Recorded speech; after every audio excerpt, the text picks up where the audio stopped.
After Harry died, the house felt too large. Too many rooms holding too much silence. So I sold it. Aaron and Stephanie had just found a place of their own. A two-story in a new development near the edge of town, all gray siding and manicured hedges. It was too expensive, but they were hopeful. Young people usually are. I offered to help with the down payment. Just until you're settled, I said. No strings.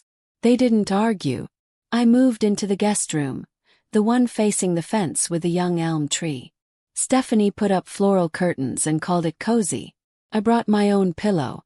In those early months I stayed busy. Cooked dinner most nights. Took my grandson to preschool, read stories. Folded laundry no one asked me to. I didn't expect praise. I just wanted to be useful. Not in the way. Not a burden. Aaron always said, "We're lucky to have you, Mom." Stephanie smiled, said little. But the house ran smoothly. Quiet mornings. Family dinners. My grandson's laughter bouncing off the walls. It wasn't happiness exactly. But it was rhythm. Place to rest. Then one night during dinner, spaghetti and salad, nothing fancy.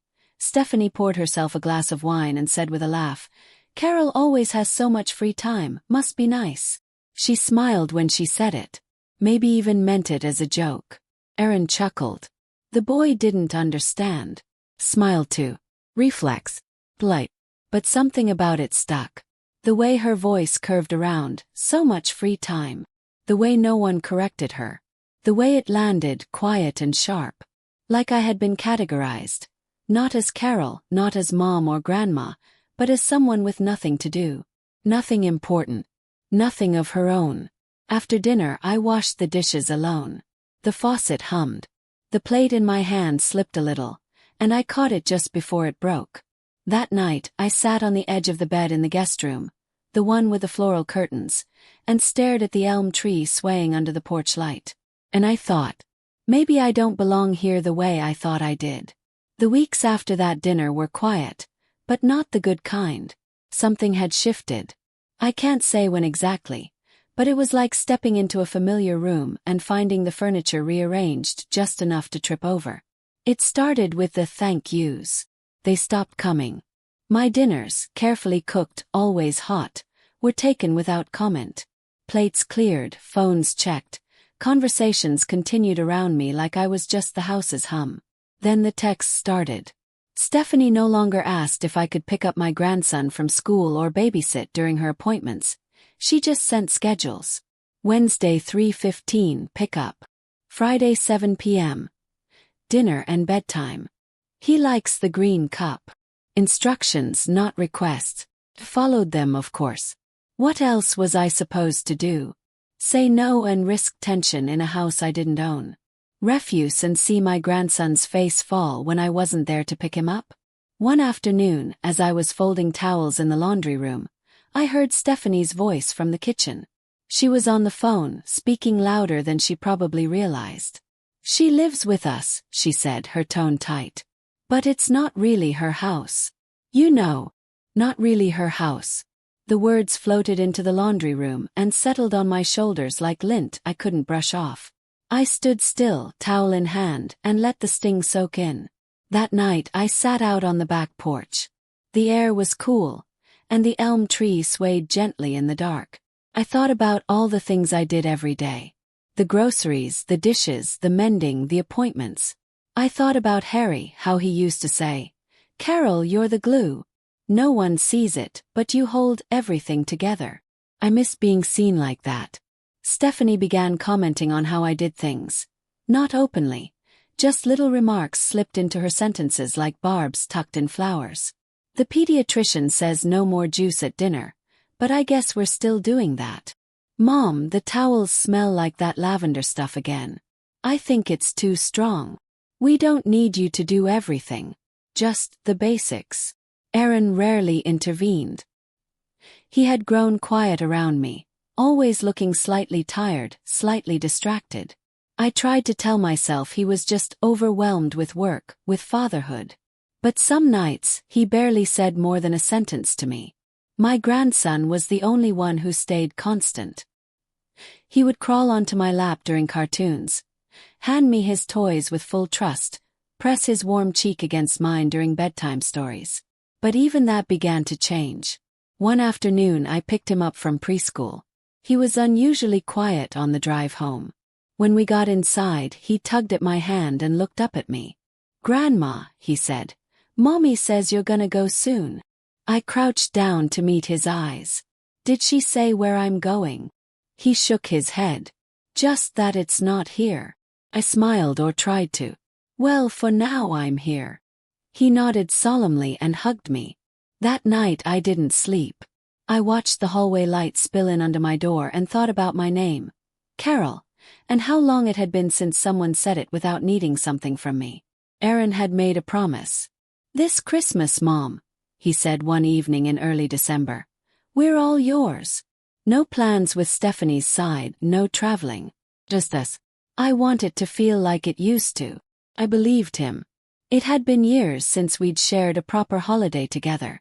Stephanie's parents lived in the mountains. Big lodge-style house, crackling fireplaces, matching sweaters, perfectly curated family photos. Every year they'd go, and I'd stay behind, quietly preparing a roast or lighting a candle by myself. But this year, Aaron promised it would be different. So I leaned into it. Decorated the living room. Not extravagantly, just with the ornaments Harry and I had collected over the years. I hung a soft garland above the fireplace, lit cinnamon-scented candles, and trimmed a modest tree we'd picked together, just my grandson and me. I cooked everything Aaron loved. Roasted duck with rosemary, glazed carrots, the stuffing recipe from his childhood. I even wore the green dress Harry had once said made me look like the first breath of spring. It still fit, even if the woman wearing it had changed. Christmas morning came.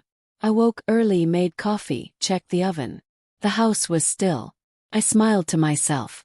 Maybe they were just sleeping in. It had snowed lightly during the night, and the world outside looked gently dusted. Quiet, perfect. I laid the table, put out the good plates, lit the centerpiece candles. 9 o'clock came, then 10, then 11.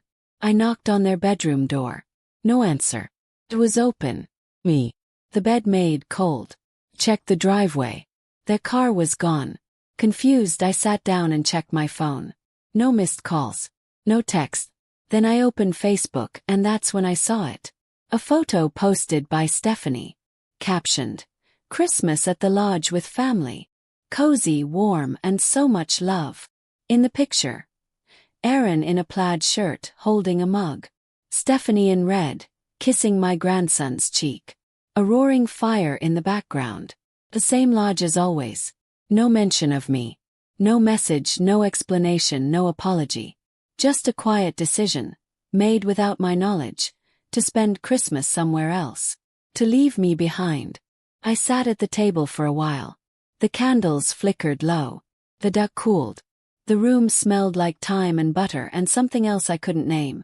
Something that had once been mine, now slipping away. I didn't cry. I didn't shout. I just sat still. Long after the food had cooled, I cleared the table. Washed the dishes by hand.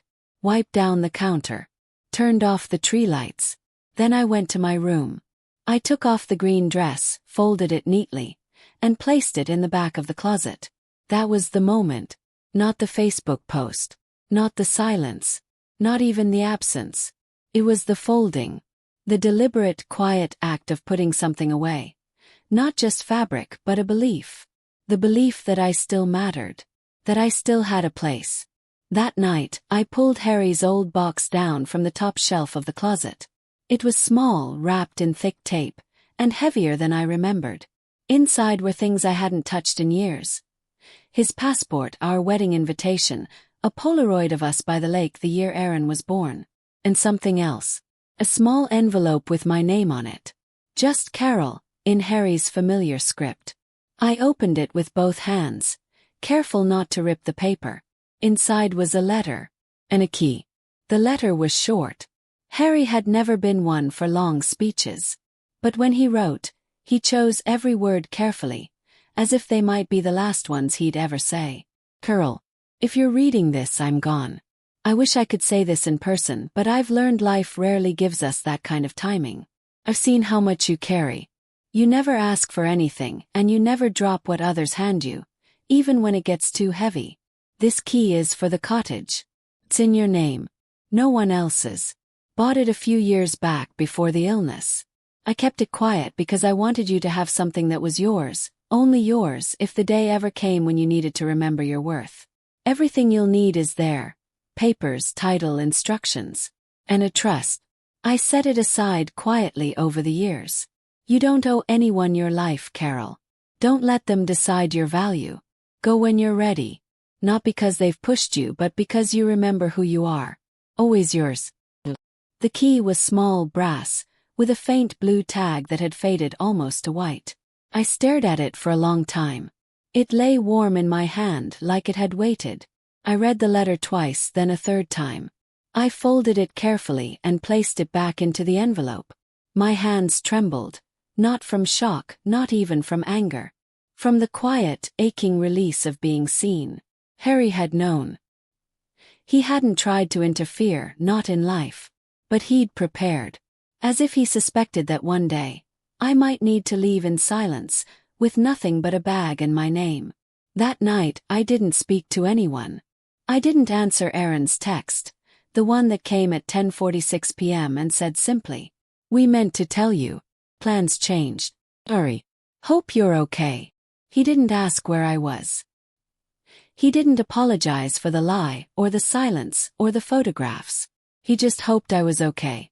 The next morning I went to the bank. I had the trust number from Harry's letter. The manager was surprised. It had been dormant for years, quietly accruing interest. A generous sum untouched in my name. No co-signers. No claims. Then I visited Harry's old lawyer, a quiet man named Samuel who still wore suspenders and kept butterscotch candies in a jar on his desk. He remembered Harry. Remembered me.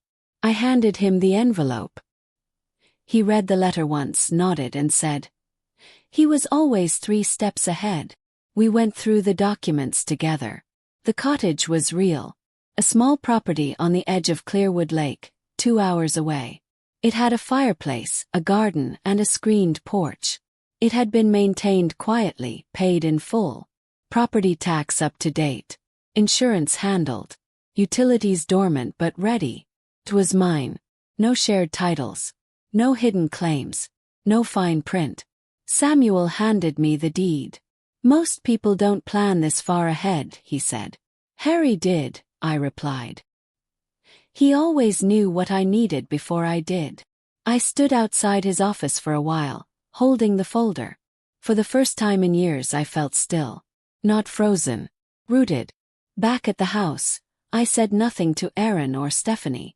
They had returned the night before, full of laughter and mountain stories and leftovers I wasn't invited to share. They didn't notice I hadn't eaten. Didn't ask how my holiday had been. Didn't mention the decorated house or the candles I'd let burn all day. I watched them move around the kitchen like I was wallpaper. Stephanie texted me a schedule the next morning. "Can you take him Tuesday and Friday this week? I have yoga plus grocery runs. X." I stared at the screen, then deleted the message. I said nothing. I didn't need to anymore. That evening I opened my closet. Pulled down a bag I hadn't used in years. Canvas, sturdy. I packed what mattered. Few clothes. The photo of Harry by the lake. A letter. Key. My mother's brooch. Paperback I never finished. My reading glasses. I left the green dress on its hanger. It belonged to someone I no longer needed to be. At 5:30 the next morning, before anyone stirred, I set a kettle on for tea. Drank it slowly. Washed the cup. Wiped the counter. I left a note on the kitchen table, beneath the fruit bowl. "I am not lost. Have finally arrived." Then I walked out the door. No announcement. No scene. Just one quiet footstep after another. By the time the sun rose, I was already halfway to the lake. Clearwood Lake looked just as I remembered it from years ago. Quiet, still, cradled in tall pines. The air was cooler than the city, sharper. It carried the scent of wet bark, faint smoke, and something older. Peace maybe. The cottage stood at the curve of the shoreline, tucked behind a line of weathered stones and sleepy birches. White shutters, deep green trim. A little crooked in the best way, like a place that didn't mind showing its age. I unlocked the door. It opened with a soft creak.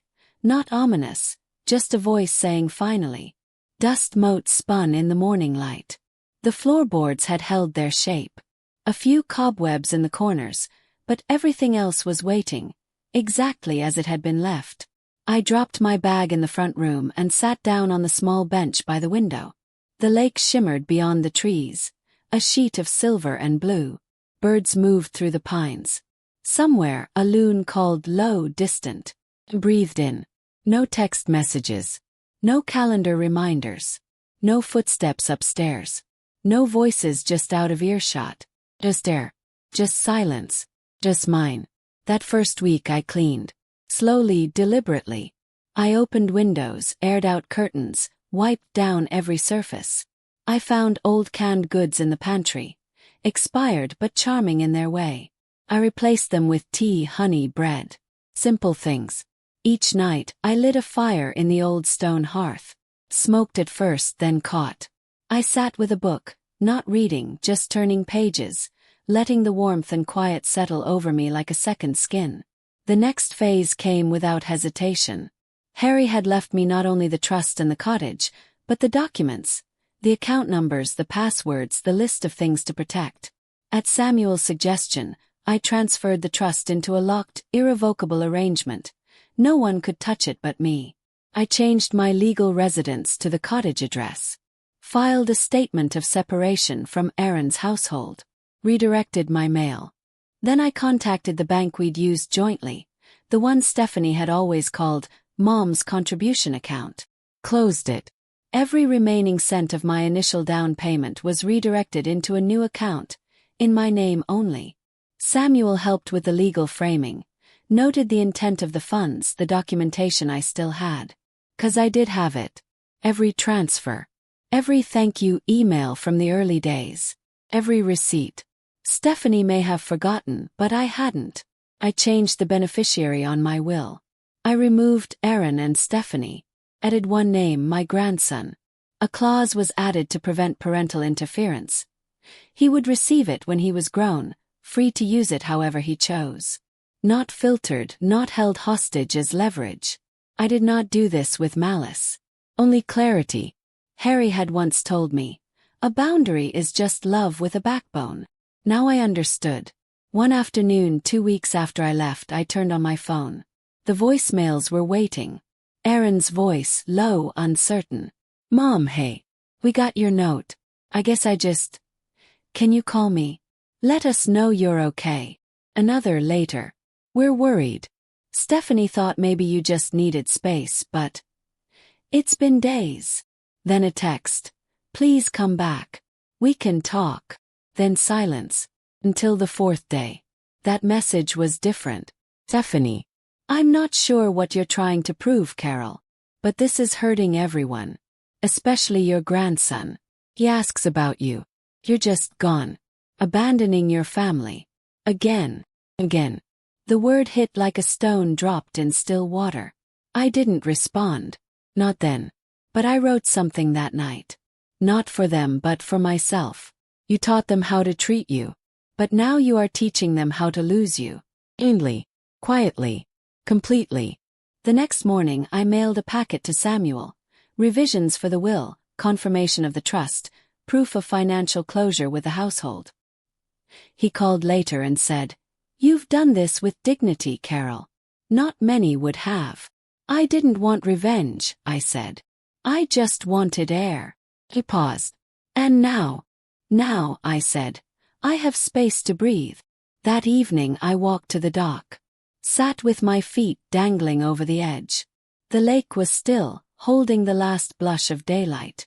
A fish jumped once, then vanished beneath the surface.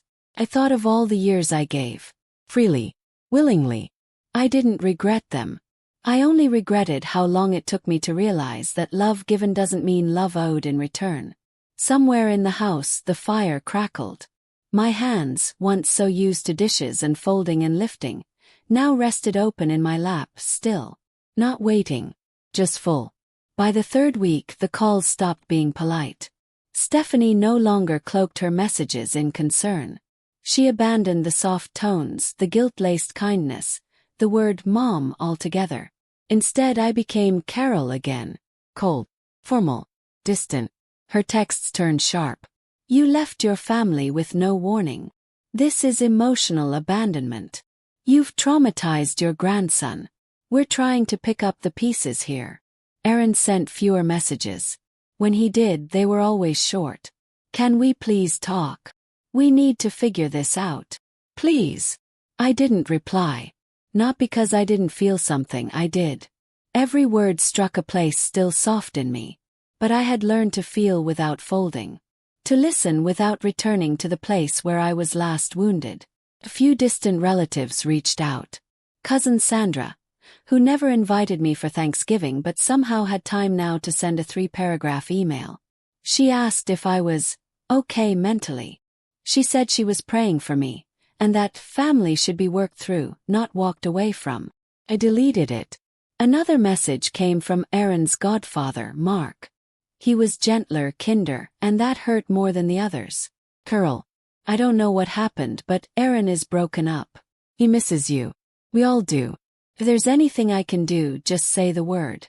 You've always been strong, but I hope you haven't had to carry this alone. I didn't reply to him either, because I had carried it alone. For years. And now that I was not, now that the weight had finally slid off, I refused to let anyone drape it back over my shoulders. The days passed in steady rhythm. I woke early, made tea, sat by the fire or walked the trail behind the cottage. I listened to the radio in the afternoons, cooked for one, and read chapters slowly, savoring the quiet word by word. Once, I saw a red canoe glide across the lake in the distance. A man and a dog. They didn't wave, but they didn't need to. The silence between strangers can be its own kind of respect. It wasn't loneliness. It was solitude. And that's something no one teaches you to desire. Especially not as a woman. Especially not as a mother. Mothers are supposed to absorb. Endure. When they don't, it confuses people. Because leaving without a scream, just a closed door and a cleaned room, is something no one knows how to explain. The following Monday I got a letter in the mail. Handwritten. Stephanie's cursive, neat, slanted. Carol, I don't know what you're trying to prove. But this is cruel. Aaron is exhausted. He's not sleeping. Our son asks about you every day. You always said family matters most. Then you vanish without a word. You could have talked to us. We could have worked something out. But no, you chose this performance instead. And for what? To punish us. I hope you think about who you're really hurting. 'Cause it's not just us. It's a little boy who loved his grandma and doesn't understand why she disappeared. Stephanie. I folded the letter carefully. Slid it into the fire that night. Watched it curl and darken, line by line, until nothing remained but a thin ribbon of smoke. I wasn't punishing them. I wasn't proving anything. I had simply stopped performing. That week I called Samuel again. Should I write them back? Yes. He paused. Do you want to? No. Then don't. But is it cruel? He was quiet for a moment. Carol, they had access to your love for years. To your labor, your time, your silence. You've given. Now you're choosing. That's not cruelty. That's autonomy. Thanked him. Hung up. Stood by the window and watched snow begin to fall. Slow, fine like ash. That evening, I sat by the fire with the scarf I'd begun knitting in the autumn.